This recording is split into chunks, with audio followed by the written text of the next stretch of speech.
Okay, good morning. So, translation is both a useful technology and a flagship for all of artificial intelligence these days. And you can see titles like this.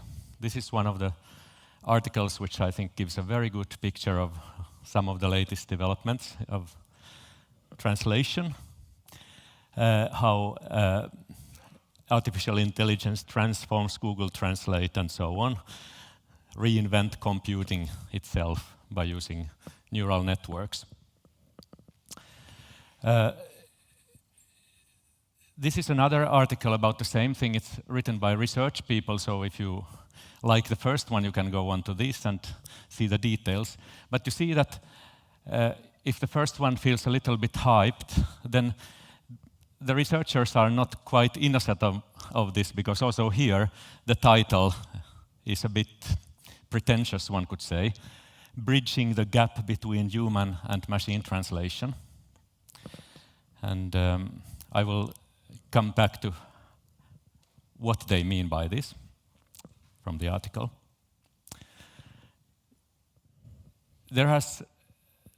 Usually there is this optimism. I mean, we are not quite there yet, but in 5, perhaps 3 years, we can do translation by automatic means, by the computer.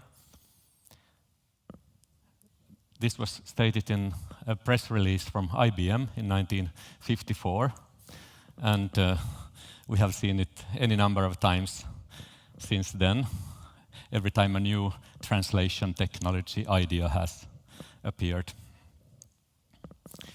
So the idea itself is quite old, so it actually started together with the first computers, with the success of cryptanalysis during the Second World War, and succeeded by Alan Turing himself as one of the application of computers. The first approaches were some of them using cryptanalysis, but it was mostly dictionaries, grammar rules, the kind of old school machine translation as it is called nowadays. And then later the cryptanalysis idea came back under the name of SMT, Statistical Machine Translation, which started at IBM, but then it was what it still is used in most part of what we know as Google Translate. But then quite recently, first Baidu and then Google also started to use neural machine translation on a large scale. So now I will give an overview of these techniques and then discuss how they could be used and whether there is, well, what problems there are, what alternatives there are. First, I want you to think about this from 2 perspectives, the consumer and the producer perspective. So we are all consumers. Very often we are using machine translation to find out what is said in some document written in a foreign language. But some of us, at least sometimes, are producers of information. We are not translating from a foreign language to our own, but we want to publish our own message in other languages. For instance, authorities, and there have been some kind of quite critical stories about Swedish authorities who have published their official content in different languages by using Google Translate, and then it is not quite correct. Companies are, of course, interested in getting their message through. Yourself, if you find someone in Tinder, for instance, from another country and you want to write a love letter, so you may want to give a good impression and at least say something accurately, and then you are a producer of information. Or a scammer who wants to pretend that they are your bank. If the Swedish is not good, then they will not get their message through. So, statistical machine translation. The idea is quite simple. So you collect statistics from parallel texts, and then there is no number of old texts that would cover all of the needs that you have in the future, but then you take pieces from these parallel texts and put them together to translate new texts.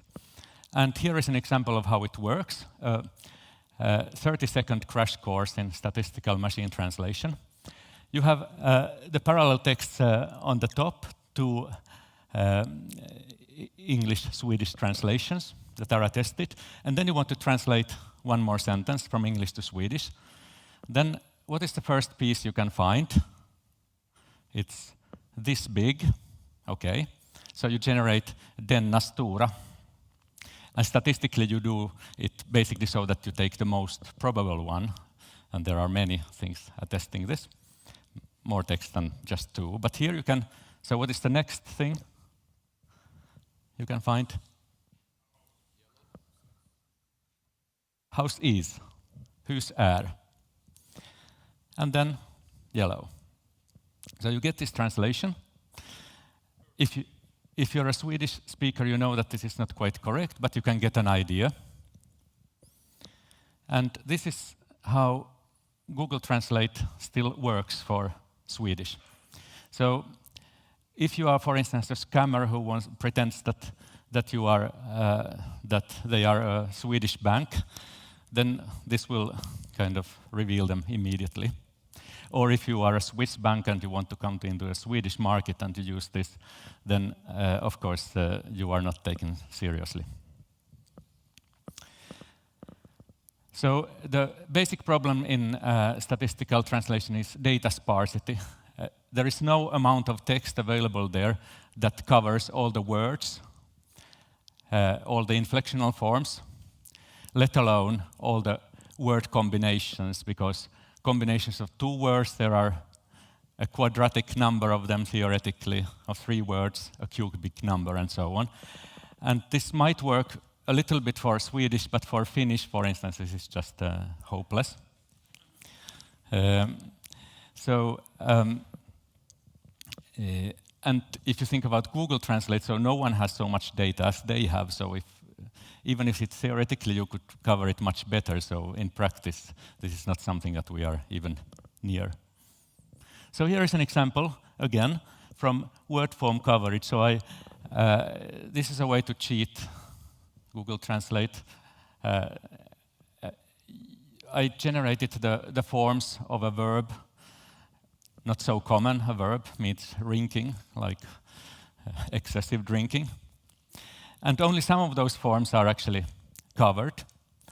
And some of those, well, can be easy to find in reality, but for instance, soups, I found de soups för mycket på mässan. And then if you try to translate it, then the word soups appears just as it is in Swedish. So you don't really know from the English translation what it is that they do too much at the fair. So that was the word forms. This comes to the next one is actually the similar thing as with the grammar error that I showed in the first example, denna hus. But you have the long distance dependencies. So the German verb umbringen means kill, and it's so-called discontinuous constituent. So you put the object between the verb and this particle and when the sentence is short, you get it right. But if the sentence is longer, then you actually don't get the connection, but the message is lost. And now I would say that this is from Google Translate in September last year. And I will show how it is now, because here you can see some progress. But first of all, I will say something about the reliability, so which is the basic problem. I mean, not just a cosmetic problem. So you have 2 Swedish sentences, and even if you don't know Chinese, you can see that they are translated in the same way. Okay. So, and if you don't know Swedish, so you might think that they maybe mean approximately the same.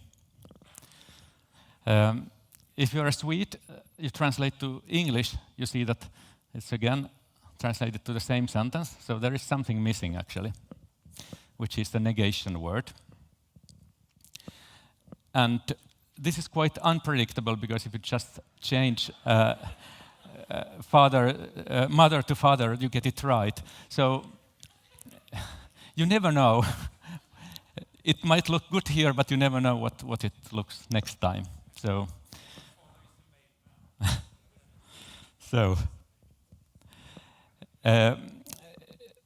a part of the explanation comes in the way by which the machine translation is evaluated. And I want to introduce one concept to you, that's the blur score. It's a kind of a quite complex measure of the distance between a suggested translation and a gold standard reference translation. And you see that if you translate "my mother is Swedish," if you get it right, then the blur score is 1.0, 100% right. If you forget a word like "not," then you get to 41%, at least in this implementation of blur. So that might look promisingly low, but actually this is close to the state of the art in the best translation systems of today. So you can see that this kind of error is not, from the state of the art point of view, it's not at all unexpected. But let's go to NMT, neural network translation, the newest thing in Google Translate and in the research world. So it's a computational model of the brain, the neural network, which in some sense learns the translation from a parallel text.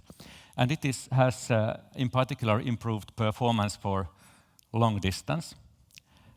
So this is a picture of the neural machine translation. This is much harder to explain than the statistical machine translation. And actually, that's one of the problems. So you see there is something happening in these digital neurons, but they are just big vectors of numbers, and you cannot really trace back how the translation was done step by step. And that's one of the open research questions, how we can in any way see what is happening there. But at least it gets the long distance right. So this is running the test again with Google Translate. And I actually tried to put even longer objects here, and it always got them right. So that was quite impressive. But if you take the technical paper that I showed, so basically the quality, or in terms of blur score, hasn't gone up that much. So we are actually in the level of 0.41. What they mean, if you remember the title, Bridging the Gap Between Human and Machine Translation. So the fluency has gone up, so it looks kind of more natural. So that is also from their paper. So back into consumers versus producers. As a consumer, you want to get an idea, and as a producer, you want to get the message through, and you are also responsible for the content, whereas the consumer should know that no one is responsible for the translation.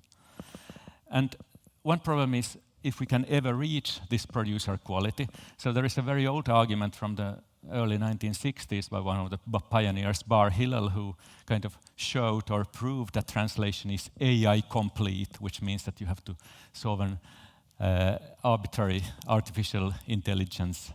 You have to be kind of arbitrarily intelligent in order to translate correctly. And this is his example, the two senses of the word pen, which is penna or lekhage in Swedish. And then to get these translations right, you have to know something about the relative sizes of objects. Here is a fresh example, which I think shows even better that you may have to do arbitrary amount of reasoning to get the translation right.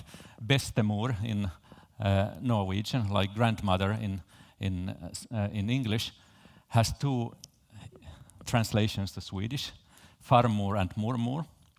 And my wife recently read a novel where she found that it was in one place translated wrong, because she had made a kind of family tree of the people and then realized that this person was not the mormor, but the farmor. And to do this correctly, you have to go kind of several pages back, and this is not what current translation systems can do. But of course, human translator with memory should, and normal knowledge of the world should be able to do this. So what is the true method of translation? You have SMT, and I think one can fairly say that from the way it works, so no one has ever believed that it is the final truth, but it's a good approximation. And we know it. I mean, everyone knew this.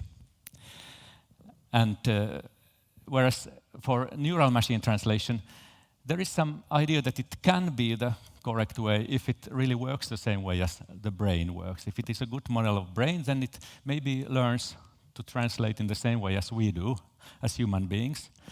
We don't know, but that's not at least impossible. So what comes after NMT? Those who heard the 5G lecture yesterday, or who are old enough, know that it's GSM. So that is not an official abbreviation, but I couldn't resist the pun. So it's grammatical and semantic methods. And it can be right. I mean, at least we know that we can take any problem and we can solve it. We can solve problems one by one, and we constantly improve. And the difference to NMT is that we know what is happening. So just like in SMT, but even better, so we can trace back why the translation is what it is. And there are quite a few approaches. So neural networks is not the only game in town, but there are also approaches based on formalizing and implementing and sharing the knowledge of grammars and semantics. So these are just a few of those, but ones that we have been in connection with. And I will tell you something about the last one, which I started about 19 years ago when I was working at Xerox, but then it has been moved to Gothenburg when I came here. So Grammatical Framework GF has the mission to formalize the grammars of the world and make them available for computer applications. There is a community, not, I mean, millions or anything, but over 200 quite talented and motivated members around the world. And this also shows the coverage of the languages in different parts of the world. So here are the languages that we have now, and there is this open source community working on more and more languages. This is an example from our translation system of this. This big house is yellow. Det här stora huset är gult in 32 languages. You can try out the demo on the GF Cloud. You can also try the GF Offline Translator, which is a mobile app available free of charge and actually has open source code that as well. So if you want to improve it, you can do it. The colors, I will say a bit more about them, so they tell you what is the reliability that we see. So when you have the green color, then we have been able to analyze the content semantically. If we have a yellow color, then we know that it should be grammatically correct, but it can be a bad translation. And when it is red, then we have no good grammatical analysis, but we have, so to say, translated word by word or piece by piece. So this actually corresponds to an old idea from classifying translators, where the best translation is a semantic interlingua, and then some things below that, the syntax and the word to word.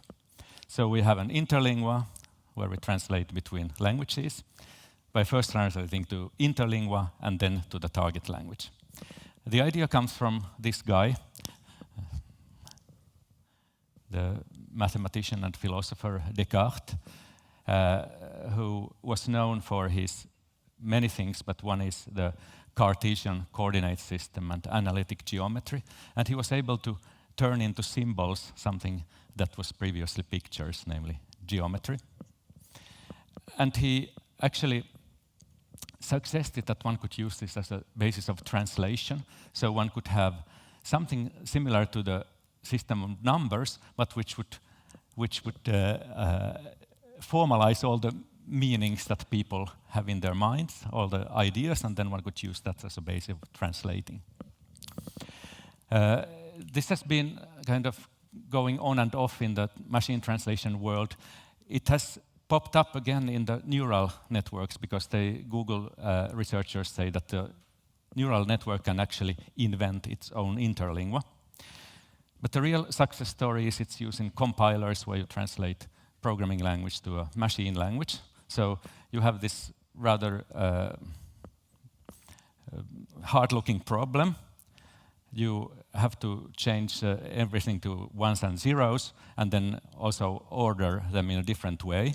But if you introduce this interlingua in between, then everything goes fine. So you can specify this by a certain grammatical rules. And you can actually do the same for natural languages, where, for instance, you have to not only change the words, but the order of the words, with so-called SVO, SOV, and VSO languages. The traditional problem has been that grammars are very expensive, so you need a PhD in linguistics and 5 years of work, whereas to do something in statistics or machine learning, you need a bachelor in computer science and 5 weeks of waiting that the training is finished. And this was the task that we wanted to solve with grammatical framework. So one is we focus on the producer tasks where quality really matters. The other one is that we improve grammar engineering. So for the producer tasks, we want to have a high precision, high quality, but we can do with much smaller set of language concepts that we translate. So here are some examples that we have done. This is the tillgänglighetsdatabasen, where the interlingua is shown below. This is a system for a company that in Gothenburg that builds systems for talking cars, Talkomatic. This is a news headline generator. That's actually a community contribution, but it's also a demo that we have on the web. This is some mathematical text, the whole page that is translated and formalized automatically from English to French. So what we can do, for instance, we can use the grammars to produce all of the forms of a word with the minimal information. In the same way, when we know how to translate a sentence, let's say in the present tense positive form, then we can generate all kinds of tenses and negations and questions from the same information by using the grammar-based abstraction. So, and when we want to translate between many languages, we just built this Interlingua system with 14 functions, and we get 196 functions. Quality in our approach, so we are quite high when we are in this producer scenario, but below the state-of-the-art Google Translate methods. But, well, we're also working on that. So I think I should stop now. So the big thing here is that we can really inspect why the translation is what it is. So this is the cost estimate, future trends. We optimize the use of human work, but we don't want to eliminate it. And we can build these things that might be useful 100 years from now, just as like dictionaries that were and grammars that were created in the past centuries are still valid. And here is a shameless link to the company and then a link to the open source project that everyone is welcome to use.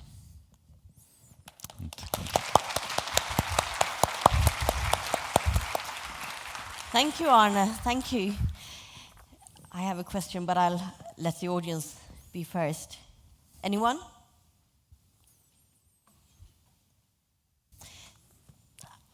I was thinking about the consumers, the people, the citizens, and every one of us in the community around translation and the tools.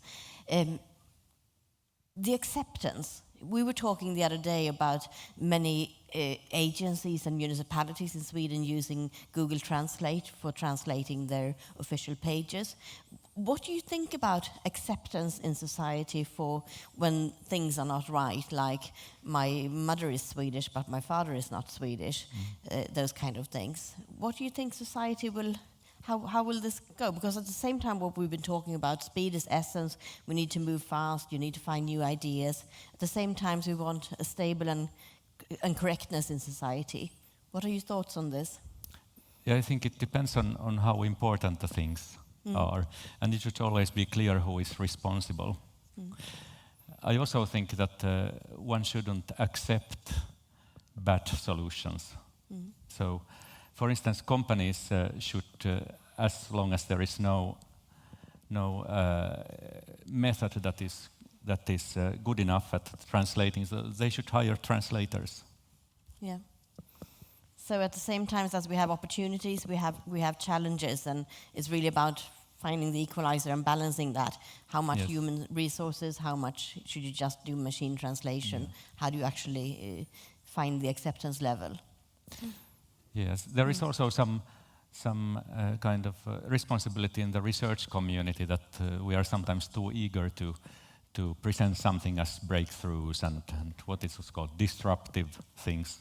Yep. I also always thought that disruption is something negative, but now I have heard that it's something, the coolest thing there can be. So. Very good. We have a question here.